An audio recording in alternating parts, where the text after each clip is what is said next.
Good morning, everybody. Hopefully you had a wonderful weekend. Get started here. Last week's 5Q tape breakdown was explaining that the quality of life directive that the advisor did was perfect until the end. But if you screw it up at the end, just like anything else, if you're perfect in a football game all the way till the end, what happens? You lose. So you got to follow all the way through. Now, here's the thing about this advisor. When we did a tape review, guess what? He thought he'd what? He thought he'd nailed it because he got 90% right. He did the script well, but then by fumbling it at the end, he unwound everything that he'd done up to that point. So this is a great tape to watch what happens when you just fumble it right at the end. The most important event of our investing lives, Jeremy Grantham reiterates his warning that the stock market is an epic bubble. Legendary investor Jeremy Grantham renewed his warning to investors that the stock market is a fully fledged epic bubble in last Tuesday's newsletter. Make no mistake, for the majority of investors today, this could be very well be the most important event of our investing lives. Grantham initially expressed fears about a bubble in June, and what's happened since June, guys? Bubble is deflated or inflated? The investor is doubling down on his bubble warning now because he sees stock prices like Nikola and Tesla accelerating their speculative fervor. I was talking to my son last night. He's 22 years old, and he was wondering about Tesla. And I was explaining to him how things worked, etc. So he looked up. I said, "Here, look up this. How many institutional investors are investing in Tesla?" What do you think he found? How many institutional investors are investing in Tesla? Yeah, Dale. So that's right, Bob. Zero. None. It's being pushed up by speculation, by people who know what they're doing or don't know what they're doing. The investor added that the idea that interest rates will be kept low forever, a popular claim by many Wall Street to justify why equity prices will continue to rise, even after 2020's bull run, is the ultimate statement of moral hazard. He's doubling down on his bubble warning now because he sees stock prices accelerating with growing fervor. And his colleagues, Ben Inker and John Pease, where they call stocks like Hertz, Kodak, Nikola, and Tesla prime examples of the mania in the market. So is he the only one that's calling this out? And then we'll take a look at my favorite indicator. So look at what it's down to now. So Shiller's CAPE or Shiller's PE ratio is now at 34.9. When have we seen that? Has it ever been higher in the last 20 years? So going forward, implied annual return is now what? Below 1%. It's at 0.7%. So does that mean that we should be pulling all of our clients' monies out of the stock market? No, but it certainly means that what? Now is the time you need to rebalance it. You need to rebalance. You need to take profits, get your portfolio back to that 50-50. Get that portfolio back to a 50-50 at this point.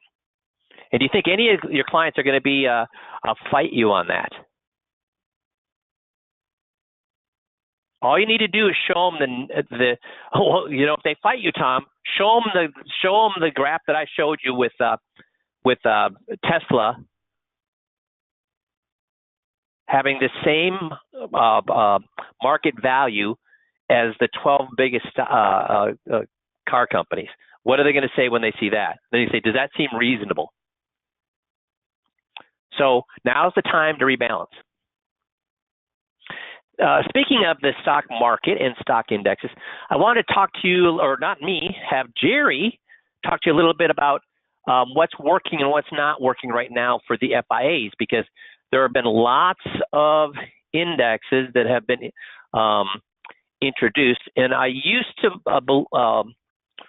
want something that was strictly the S&P 500, but that all changed last June when participation rates went down to 20-25%.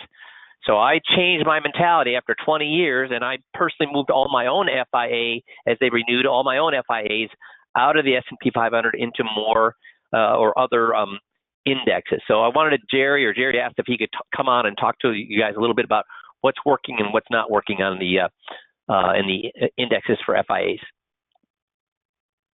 Hey, thanks, Mike. Hey, guys. Hope you guys are all doing well. Happy Monday morning. Yeah, you guys, a lot of you, over the years, I've always been such a huge proponent, and Mike too, of S&P 500, and I still love the S&P 500 indexes, in particular, the S&P 500 participation rate. Really, what I'm after is I like indexes, or I like to choose indices where we have that good opportunity and we have consistency. And so we've always loved using that S&P 500 participation rate, especially when we were able to get those higher numbers, because it's consistent and it's really just simple, and that's kind of where we wanted to go. But obviously, as treasury rates kind of went down, so ultimately when it comes to index annuities, the simple thing is, we're in these to not lose money. This is part of the portfolio that is the safe portion of the portfolio. And so my competition is against bonds and those other safe money items out there. So it's still pretty simple to comparably against the other options say, hey, I want to go FIAs. So I'm just, for the sake of this conversation, I'm just kind of, we're assuming we all know that obviously FIA is simply better than the bond right now. But now I'm just looking at, all right, so if I'm comparing and looking just at FIAs and FIA indexes, where is there some other opportunity out there other than going with some of the low S&P 500 participation rates? Not to mention, with the participation rate, it is a fantastic option on an annuity, especially on the S&P 500. But it also happens to be one of the toughest, because, and I believe this is partially because it's the best one out there, it's one of the toughest for companies to price out. Very difficult, very volatile. That's why when we're using them so many times, we always seen them maneuvering and moving those participation rates, and sometimes it happened lightning quick, within 2 weeks, over the last 4 or 5 years, just because it is such a volatile index option and very tightly priced for the carriers. So many of you, we've been working on cases together over the last year or so, and we've been looking at, hey, what are those options out there? And so we've been going more and more towards the volatility indexes, and there's some nice advantage to going with those volatility indexes over just going with some of the just saying, hey, you know what, the participation rate isn't quite where we want it to be. Well, I'm going to go with the cap or the monthly point to point. So monthly point to point is good, although, and you can get some big return in it, but it's probably one of the more inconsistent index options out there. And then you have the cap. Cap is nice. It's pretty consistent, but we're kind of capped at what we can get. And that's fine, because even on that, we can still beat what we can get with the other options, but in terms of safe money. But what can we get? Where is some other options, and what are these volatility indexes, and what do they kind of mean? Well, they're more consistent than a monthly point-to-point return, and we can also get a bit more return than having a cap on it, because they are uncapped. Now, internally, they do have just in general how the indexes are managed and how they're kind of built and the rules that are inside of them. They're not uncapped like you can go by the S&P 500. What they've done is they've taken by being able, because we'll look at these vol controls and we'll say, how in the world are they able to get 120% participation, but if I go by the S&P 500, it's at 40 or 35 or what have you. Well, what they do is they end up removing some of the volatility. And part of when we're buying S&P 500 participation rate, there's really two things that kind of dictated where that rate was at. It was options prices, and then it was the amount of the treasury, right? And so option price is a little bit dictated on the volatility that goes on in the market. So if things were a little bit getting really volatile, it would cost the option price go up, which would create us to having a lower participation rate on our S&P indexes. So with the vol controls, what they aim to do is automatically, they have a formula that's built on them, and they look at it and say, hey, here's how we're going to put it out there.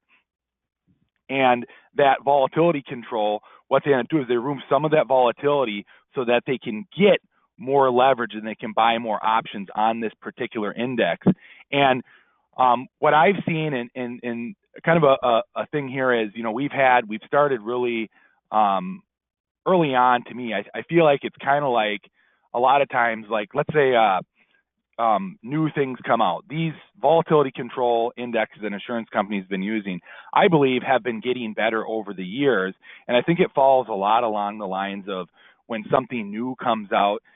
It's like if when electric snow blowers come out, and they're still kind of improving. I believe they're coming out with a what do you call it? A tier 2, not a tier 1. I can't remember what it is. Not all of you guys are familiar with snow blowers and use them, but initially, whenever you come out with something that's kind of new, typically they don't work as well. But further down the line or the generation, we'll almost say like electric cars. That's something everybody kind of understands maybe a little better. The early on electric cars, they don't work as good. The battery technology is not as good. They don't understand or how to use them or what works best for them as much. I believe with volatility control indexes, just like electric cars, where the technology and the ability to create better ones and have them work better for what we want them for, they are getting better and improving with those, unlike in the early years. I know, there's been some products in the early years that are widely publicized where they had some of these stories in here. And I don't necessarily know if those carriers were being, putting something great out there and it was just about great story. But as more and more carriers have been moving into this and working with it, they're all using third parties as well.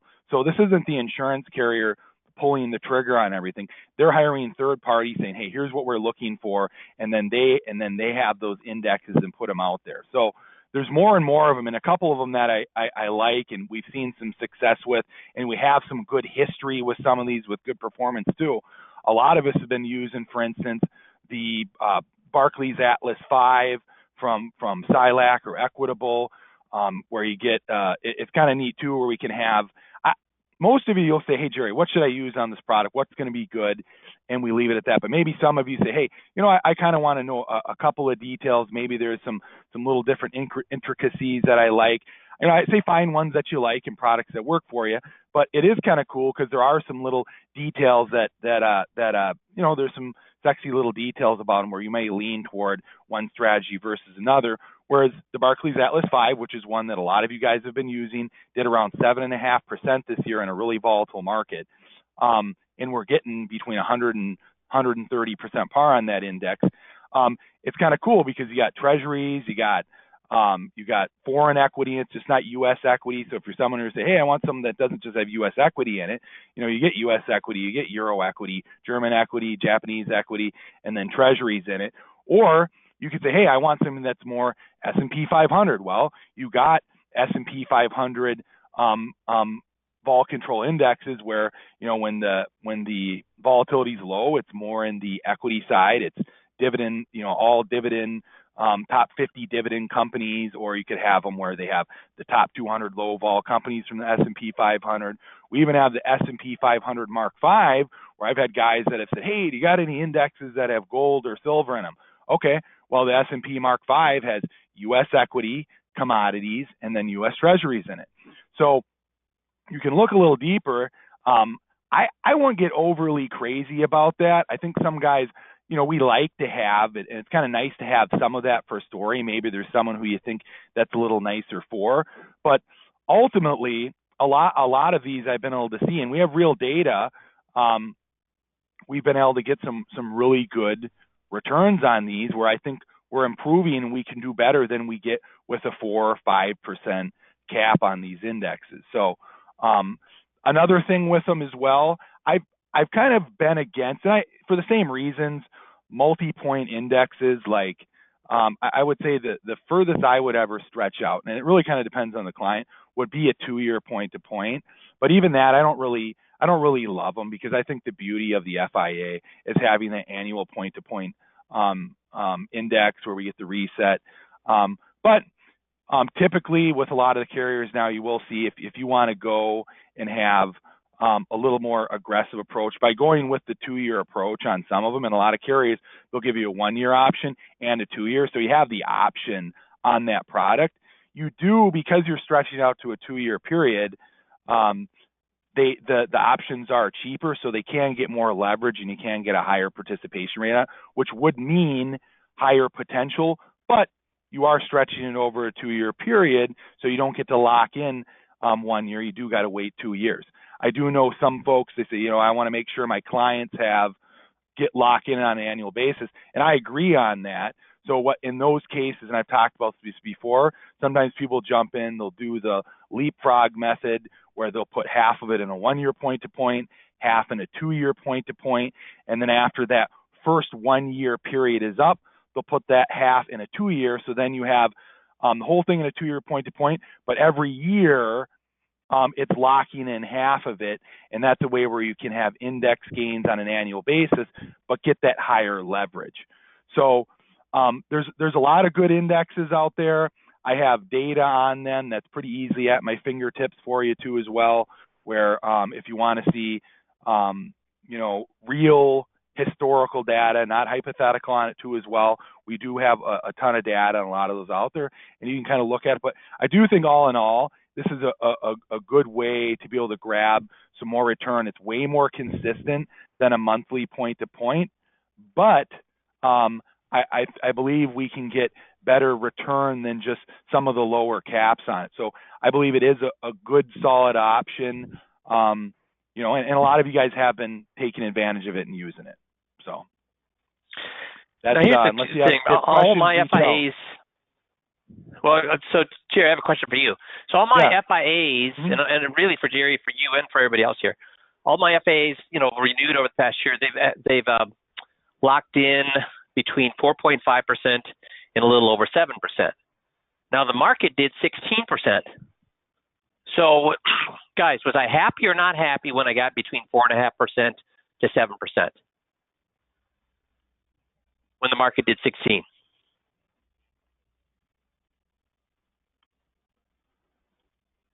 So don't answer yet, Jerry. I only got one answer, guys. Was I happy or not happy when I got 4.5% to 7% and the market did 16?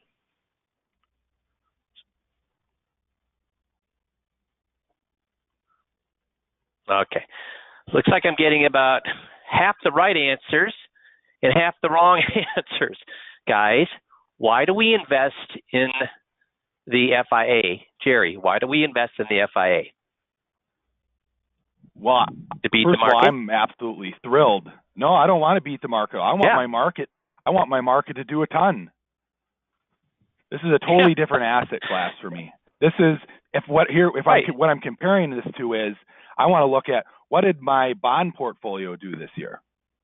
If I just purchased those bonds, what did my bond portfolio do? My bond portfolio did. So what are bonds paying right now, guys? That's right, Jerry. So guys, that's a 10-year bond. We got an inverted curve right now. So guys, we hear, oh, they did 4.5%. Oh, they did 5%. Oh, they did 7%. Man, the market did 16%. What are we investing in the FIAs for? Now, if my money manager made 7% and the market was up 16%, then I would be what? I'd be very upset. Here's why I'd be upset. With my money manager, since I'm going with a 50-50 portfolio, do I want my money manager to be hedging his bets against the market going down? Do I want him to be telling my clients, well, we're not going to get all the upside of the market, but we're going to protect you on the downside? First of all, is that a guarantee, or can they actually do that, or make that promise, but is that something they're going to bet their house on? No. So we go with a 50-50 portfolio so that 50% of our money is safe. That allows us to do what with the other 50%? Hedge our bets and try to be safe with that money, or go try to get the market return on that.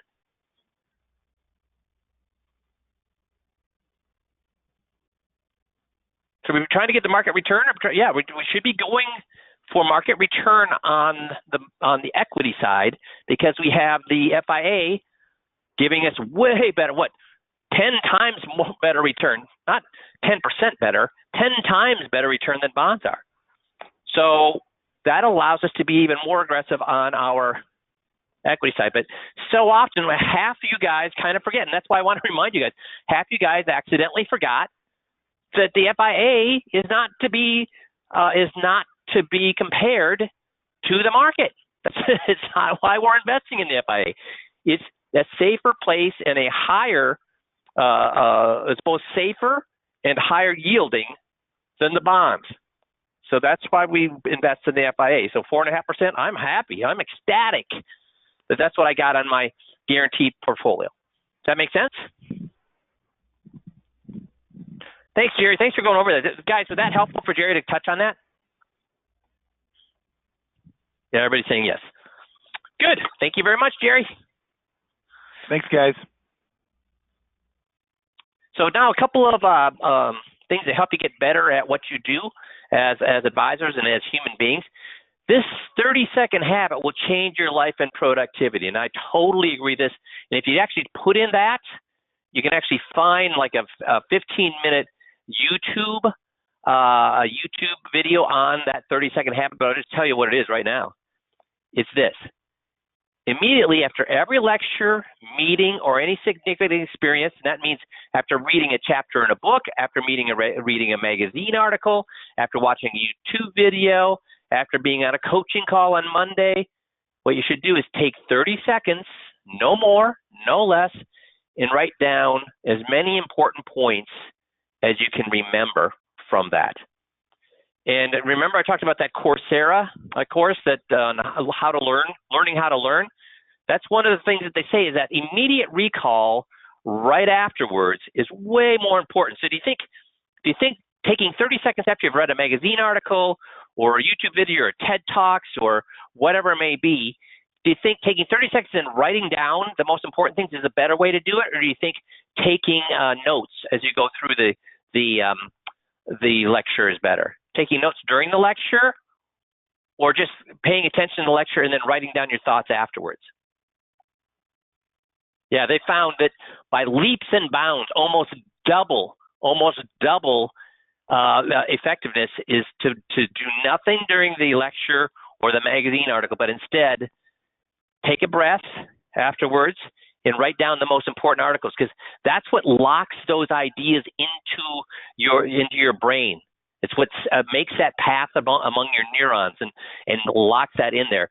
And then those neurons, what happens is you've been taking that course, those of you who have been taking that Coursera course, and I know some of you have said that you jumped on that right away, that helps you connect ideas that are not even related and come up with even better ideas on how to move forward with projects that you have or problems that you have. So that 30-second habit is something we should all get in the habit of doing. And then we're going to go revisit the fifth chapter of Principles of Ray Dalio. And this is on how to make better decisions. So how do you make better decisions? So he says, first of all, recognize two things. The biggest threat to a good decision is making harmful emotions. So should emotions be involved? We're all emotional beings, but as much as possible, should emotions be involved in a decision? No. Decision making is a two-step process. First learn, then decide. So knee-jerk reactions are not good decision making. Is not a good decision making apparatus. Neither is making it with emotions. So first, evaluate the situation at hand. The most important decision is who to ask questions of. And in today's world of competing news sources, in today's world of when you Google something, you're going to find 15 opinions. Why is this the most important decision then? Make sure the person you're asking that decision or asking information on in order to make that decision is qualified to give you that information. So should that person then that you trust, should they be making their recommendations based on their gut reaction or on reference, resourced science and research?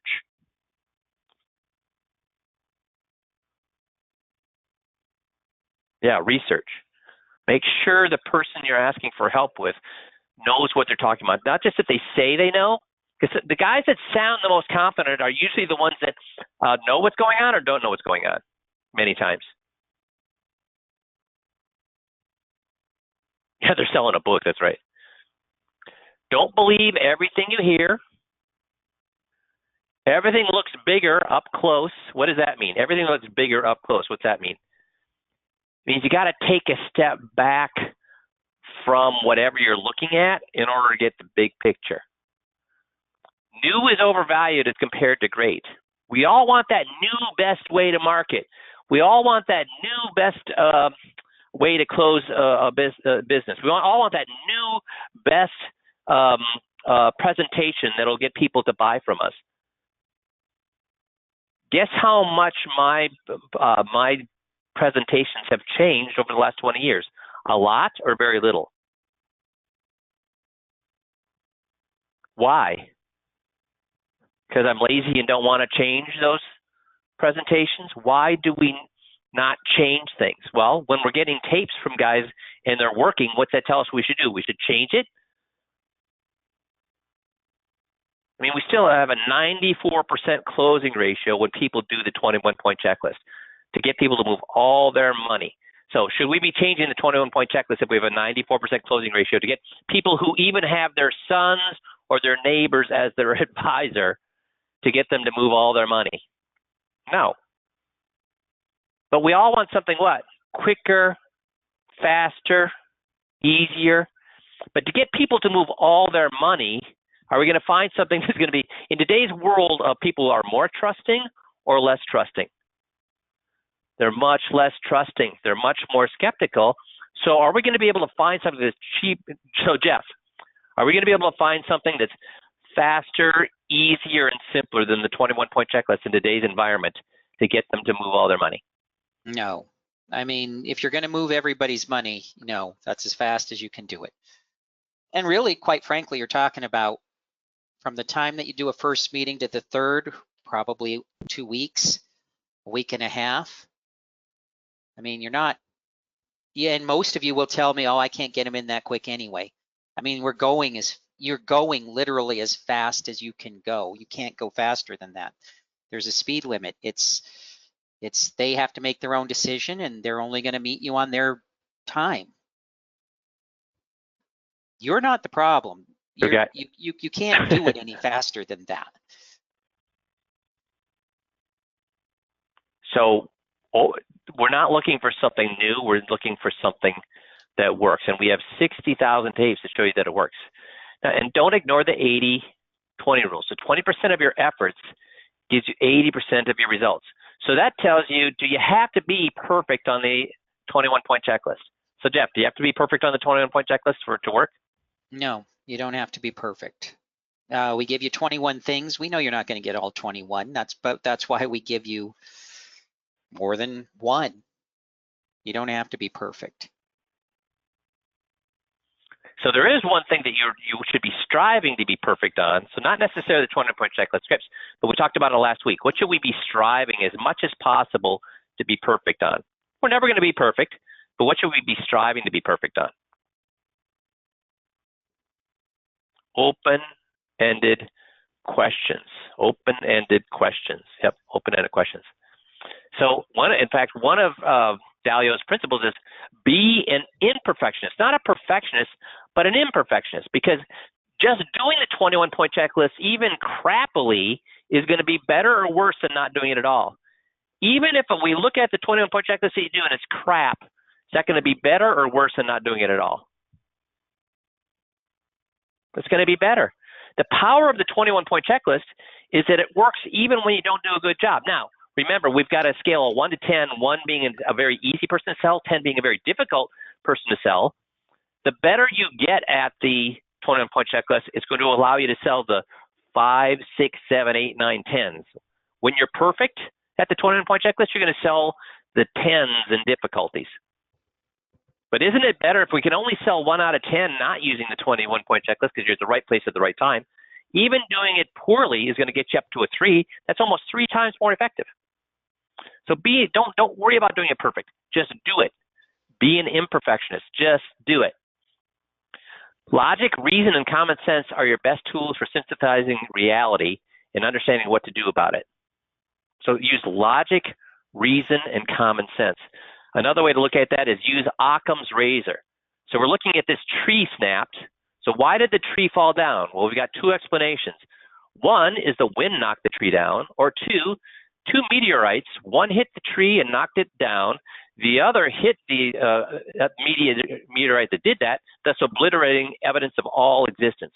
And guys, in today's world, are there people twisting themselves into pretzels to explain what's going on around us today? If I went and asked one of those day traders, those millennials in their basement, why they're investing in Tesla, even if I showed them how overvalued Tesla was, what would they do? Would they say, oh my God, you're right, I'm going to sell Tesla? Is that what they do, or what would they do? If they would defend, they would start to give me all sorts of pretzel explanations on why it still makes sense. So we need to use logic, reason, and common sense. The simplest explanation is almost always the right explanation. Another principle, knowing when not to bet is as important as knowing what bets are probably worth taking. So should we be betting on the market right now, the way it is right now? How many of you remember, it's about almost a year ago, I was going to try to find this graph, where I showed getting out of the market 2 years early in 1998. So was 1998 the time to get out of the market? No, because what did the market do in 99 and 2000? Went up a little or a lot? A lot. But what they find out, whether you got out 2 years early, 1 year earlier, or right on, the month before, how much did it really affect? Were you hurt at all by getting out 2 years early? You remember that? So Missy, can we maybe help me find that graph for next week's call, or that information for last week's call? And then how about 2008? If you got out in 2006, 2 years early, did that hurt you? If you got out 1 year early, did that hurt you? It didn't. It didn't at all. Yeah, Ben remembers it.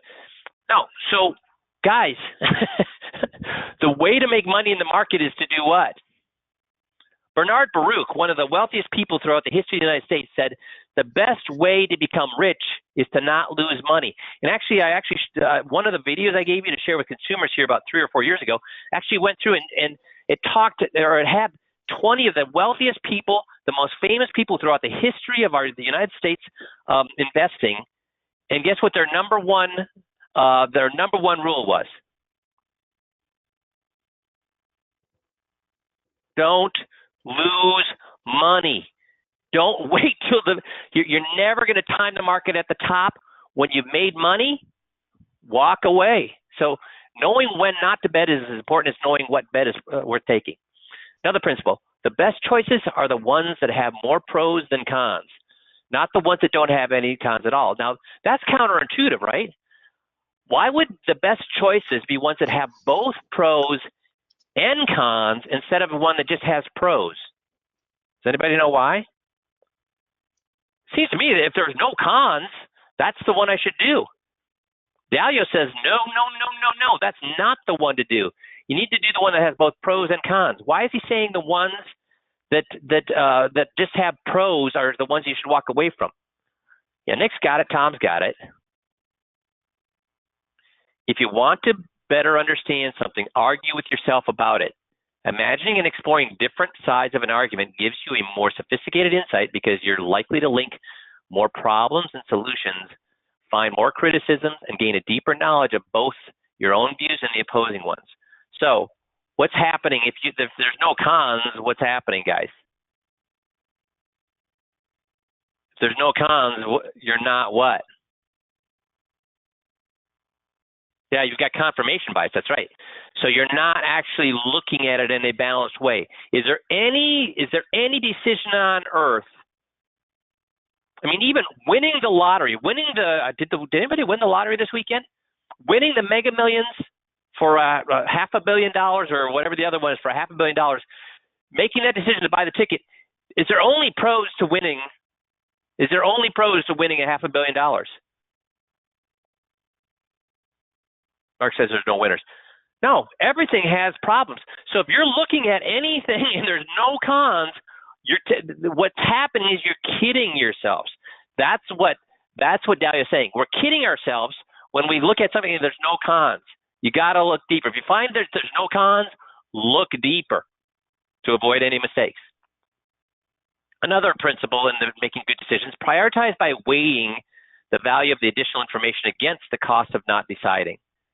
So what that means is don't have analysis or paralysis by analysis. Eventually, I mean, do gather information. Do gather information, but there is at a point that what? Enough is enough, and then you just have to what? Take action. Because analyzing, doing something, you know, if you're trying to decide whether to market, whether it's a good way to market, and you analyze it and analyze it and analyze it for 3 months, guess what just happened? Because even poor marketing, especially if you're good at the 21-point checklist, even poor marketing is going to make you good money.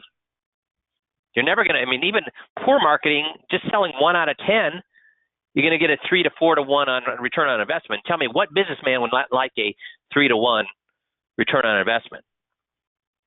So you do need to gather information to make a good decision, but there gets to a point where gathering more information is not helping you. You got to take action with the information you've gotten.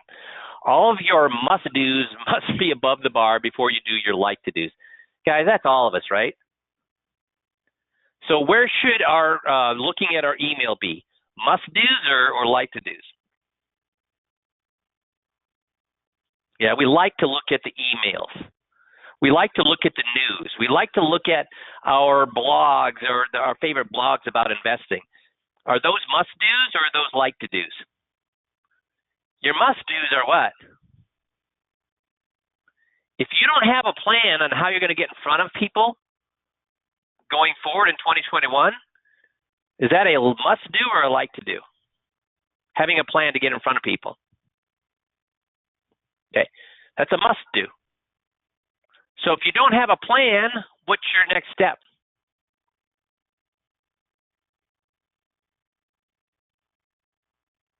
Make a plan. Who would be a good resource to help you make a plan on how to market?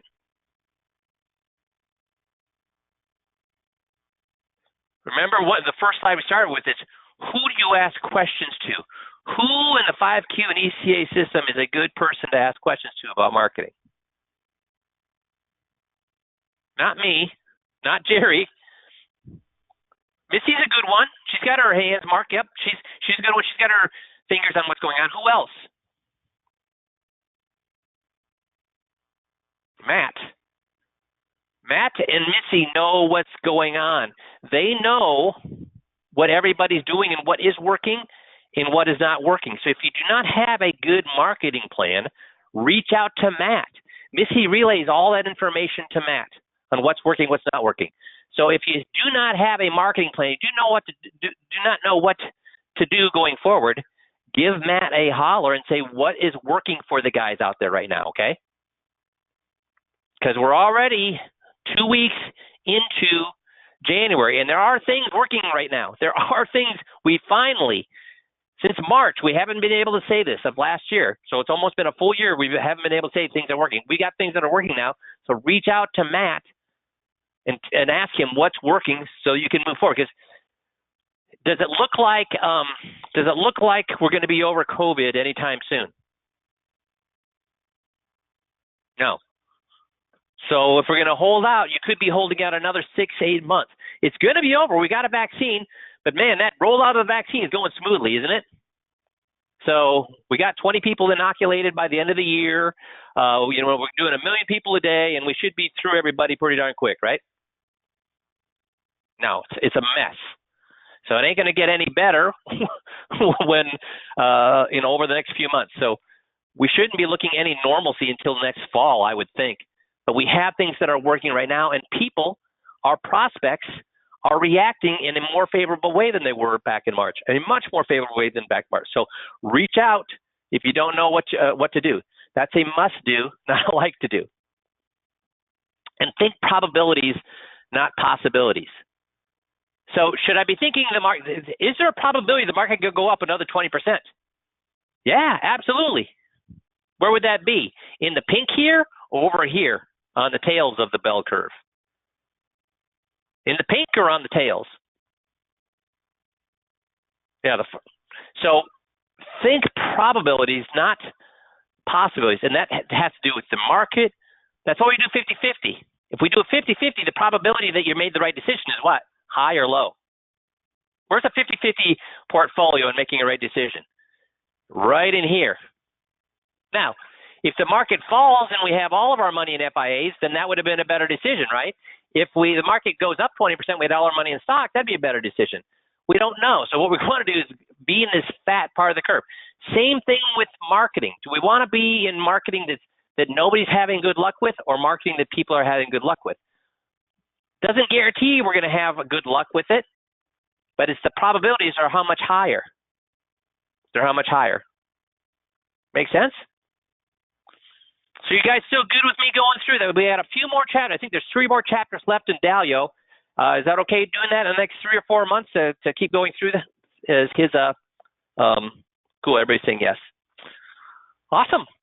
Well, then you guys have a wonderful week. Be thinking about what am I going to do in 2021 to get in front of more folks? What am I going to do with must-dos? How am I going to make better decisions going forward? And get busy. We're here to help. So if you need help, reach out. You guys have a great rest of the week, and we'll talk to you all next Monday. Thanks, everybody.